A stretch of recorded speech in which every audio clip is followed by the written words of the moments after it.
Hi friends, welcome back. എല്ലാവർക്കും ടെക്നിക്സിൻ്റെ മറ്റൊരു വീഡിയോയിലേക്ക് സ്വാഗതം. നമുക്ക് എങ്ങനെ ഒരു എക്സ്റ്റേണൽ ഹാർഡ് ഡിസ്ക് ഉണ്ടാക്കിയെടുക്കാം എന്നതിനെ കുറിച്ചിട്ടുള്ള ഒരു വീഡിയോ ആണ് ഞാനിന്ന് ചെയ്യാൻ ഉദ്ദേശിക്കുന്നത്. അതായത് ഇപ്പം നമ്മുടെ കയ്യിൽ ലാപ്ടോപ്പിൻ്റെ കേടുവരാത്ത ഹാർഡ് ഡിസ്കുകളോ അല്ലെങ്കിൽ ഡെസ്ക്ടോപ്പിൻ്റെ ഹാർഡ് ഡിസ്കുകളോ ഉണ്ട് എന്നുണ്ടെങ്കിൽ ഇത് നമുക്കൊരു എക്സ്റ്റേണൽ സ്റ്റോറേജ് ആയിട്ട് യൂസ് ചെയ്യാൻ സാധിക്കുന്നതാണ്.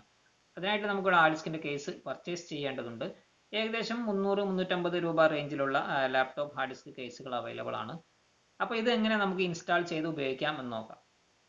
അതിനുമുമ്പായി നിങ്ങൾ ആദ്യമായാണ് എൻ്റെ ഈ ചാനൽ സന്ദർശിക്കുന്നതെങ്കിൽ ദയവായി സബ്സ്ക്രൈബ് ചെയ്യുക. കൂടാതെ തൊട്ടടുത്തുള്ള ബെൽ ബട്ടൺ കൂടി എനേബിൾ ചെയ്താൽ ഞാൻ അപ്ലോഡ് ചെയ്യുന്ന വീഡിയോകൾ നിങ്ങൾക്ക് നോട്ടിഫിക്കേഷനായി ലഭിക്കുന്നതാണ്.